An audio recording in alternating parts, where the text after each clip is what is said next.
One of the main places that you can get carpenter ants is if you have railroad ties or any kind of wood that's laying around outside your house. What I found here is I'm out of church, and this is out in the parking lot, and they got these old railroad ties out here to use as parking spaces. And so I just walked along and I kicked this open, and here they are. So if you look right here, to give you an idea of how far the church is, there's the church right there, and you can see the distance. So the church is basically the closest spot's about 150 feet. Well, they had an infestation of these carpenter ants in there, so what I did is I went out here and I looked around for more carpenter ant nests, and obviously once I kicked this up, I got them all riled up. You can see down here, you can see these white things. This is the eggs that the carpenter ants have in their nest.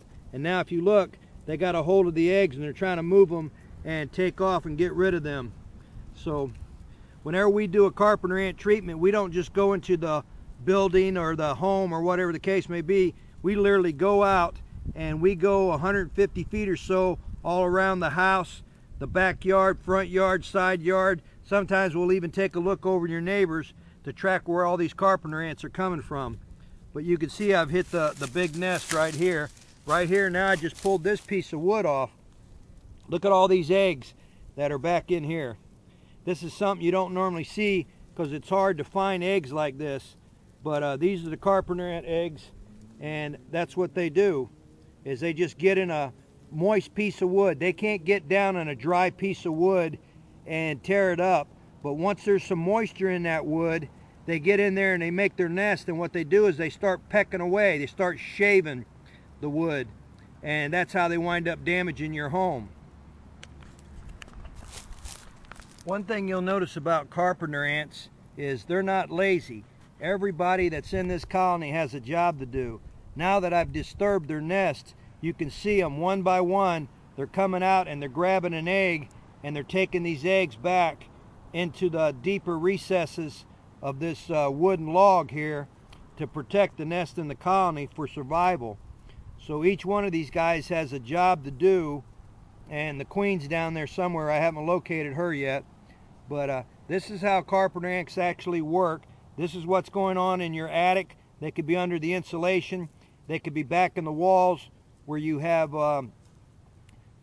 plumbing leaks, under your kitchen, bathroom, any area like that in the house. Usually if you got a moisture problem, you're going to wind up getting carpenter ants. If you got your sprinklers throwing the water up against the house and softening the wood up and keeping it moist, what happens, these carpenter ants, they'll wind up getting in there, and then they'll start making their nest in colony, and they'll start destroying the wood, just like this little piece right here actually came off of this log right here, as you see.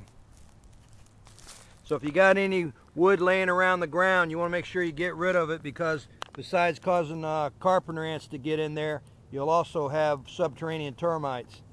If you haven't had your house inspected for carpenter ants, go ahead and call Chet's Termite and Pest Management right now. You'll be glad you did.